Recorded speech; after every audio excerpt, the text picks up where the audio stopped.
Hello, today we're going to be talking about sucrose. Sucrose is what we call a common sugar. It is a disaccharide, which is a molecule composed of two monosaccharides. Those two monosaccharides in sucrose are glucose and fructose. Sucrose is produced naturally in plants from which table sugar is refined. In particular, it's present in the plant's roots, fruits, and nectars because it serves as a way to store energy. Many mammals, birds, and insects feed on the sucrose in plants as their main food source. As fruits ripen, their glucose content usually rises sharply, but some fruits contain almost no sucrose at all. This includes grapes, cherries, blackberries, figs, pomegranates, tomatoes, avocados, lemons, and limes. Sucrose is a naturally occurring sugar, but with the advent of industrialization, it has been increasingly refined and consumed in all kinds of processed foods. Sucrose has their molecular formula of C12, H22, and O11. The C12 is the 12 carbon, which is represented by the black marshmallows. The H22 is the 22 hydrogen, which is represented by the small white marshmallows. And the O11 is the red marshmallows, which represent 11 oxygen. And then all of the toothpicks are all the bonds that are holding all of this together. Sucrose actually decomposes at 186 degrees Celsius to form what we know of as caramel. Sucrose actually combusts the carbon dioxide and water.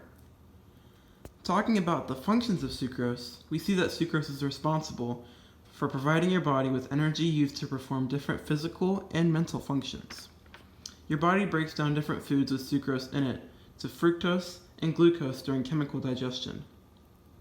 Sucrose forms as a major element in almost all desserts made today. Cooks use it in desserts to make them sweeter. The reason sucrose makes things so sweet is because its fructose component has almost double the sweetness of glucose. Because sucrose has glucose and fructose in it, it makes sucrose very sweet compared to other carbohydrates. Another very common use of sucrose is that it actually works as a preservative. When you add a high amount of sugar into foods, such as Pop-Tarts, gummy worms, or candy corn, you are extending the shelf life of that product by inhibiting or slowing the growth of bacteria and molds. Bakers also use sucrose to help bake goods brown, and it helps to make bread rise properly. Sucrose can have some good and bad implications for your health. Consumption of an adequate amount of sucrose ensures that your body gets the optimal amount of energy. However, there are some pretty bad implications if you consume too much sucrose.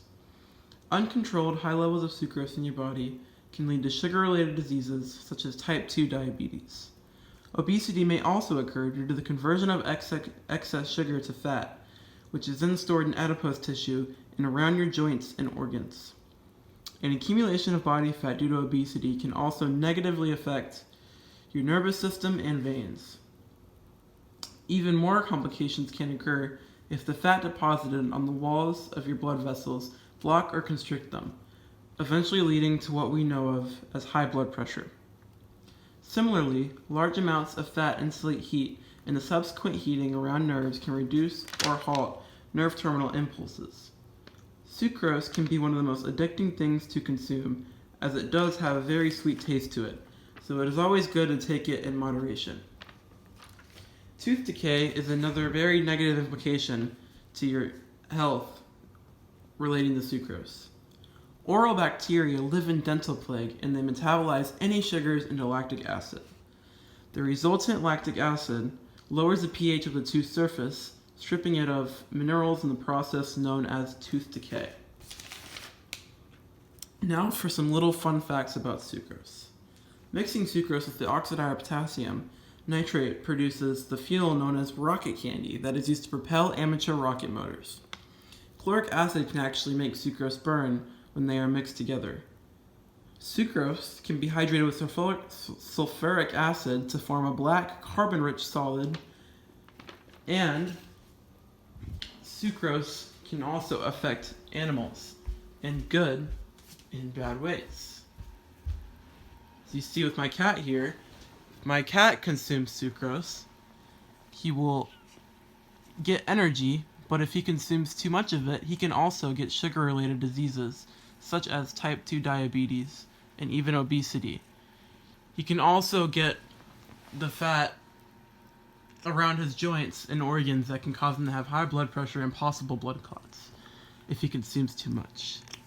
Luckily, he's healthy, so it's okay. And yeah, that was my presentation, and I hope you enjoyed.